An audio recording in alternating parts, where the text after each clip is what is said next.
Welcome back to War Thunder Weekly News. This week we got the first Devblogs of 1.77. Starting off first with the Leopard 2K, a new addition to Rank 6 Germany. It was developed when Germany decided that the BMT-70 project was a failure, but they couldn't develop a brand new tank on their own, so what they did is they contracted Porsche to improve their existing Leopard tank, and that they did. One thing noted a few times in this devblog is the fact that this Leopard 2K wasn't the only improvement of the Leopard, and also notes many times many different variants of the 2K itself. Wonder if we will see any of these in the future, but that's purely speculation. The Leopard 2K is armed with a 120mm smoothbore Rheinmetall 120 L44 cannon and the same anti-aircraft machine gun as the KPZ-70. The notable factor about the Leopard 2K is that it is very fast and has no armor. Some armor schematics have been floating around, and it seems to be well angled, but a little over 50mm is the thickest it gets. Although it does have in many areas those little air gaps like on the KPZ-70 to help deal with heat rounds. But all in all, regardless of the angles and the air gaps, this armor is not protecting you from anything at rank 6. So the strength of this tank is its speed and its firepower. The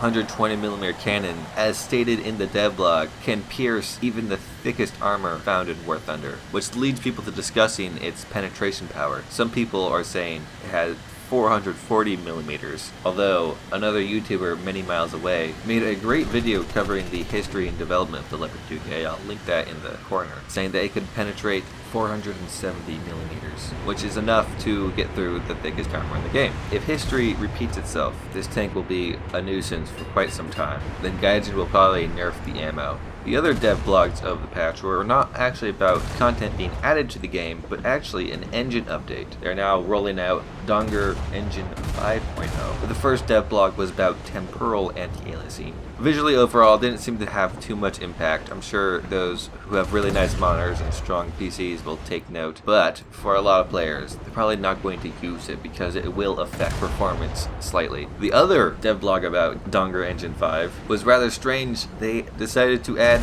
puddles, or I think overall the devblog had more to do with textures of the ground, making them more dynamic, but the big appeal is the fact that they're adding puddles, so now there's going to be puddles everywhere. My thought is that it will be strange to have puddles but never see it rain. So I'm hoping that Gaijin also adds weather effects. Well, there are already weather effects in game, but makes use of those weather effects. There's a lad on the Reddit who noticed in the video on the Puddle Dev blog that the tracks of the BT5 weren't acting like how the tracks act currently in game. I'll show an image of what I'm talking about. So it's possible that Gaijin is going to change the tracks in some way, although it's uncertain exactly if this will be just cosmetic or if it'll have any change to game actually. I don't see how it could. I have a good feeling it's just going to be cosmetic, though it's a welcome cosmetic change. As usual, this weekend there was another naval test. There was minor changes, as there's usually been. It seems things are finally getting closer and closer to a closed beta test. The icons for extinguishers and repairs were actually changed from just a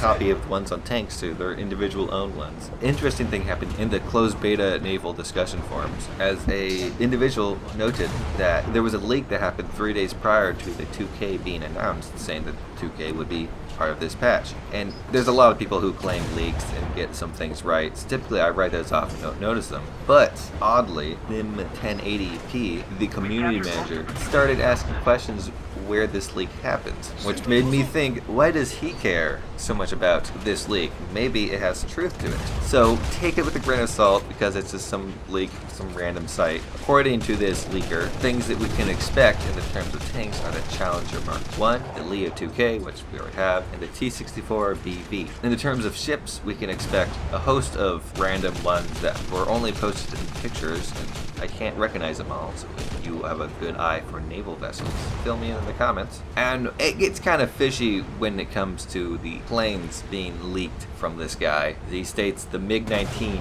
MiG-21, the Phantom, and the Super Sabre. Like, I don't think we're gonna get rank 6 jets yet. As said by the CEO, Anton, if they add rank 6 jets, it's not gonna be in some random patch. There's gonna be a large announcement at some sort of convention, like what happened with rank 6 tanks. As some final bits of news. There was a Q&A, but all this information seems to have been what I covered in last week's War Thunder Weekly News. That's all the news for now. Thanks for watching. If you've enjoyed this video, hit the like button. If you did not enjoy the video, hit the dislike button. If you want to see more, subscribe. I make these weekly news videos every weekend, and sometimes I make random videos throughout the week, so hit that notification bell if you want to be notified whenever I throw one of those up. Thanks for watching, and have a great day.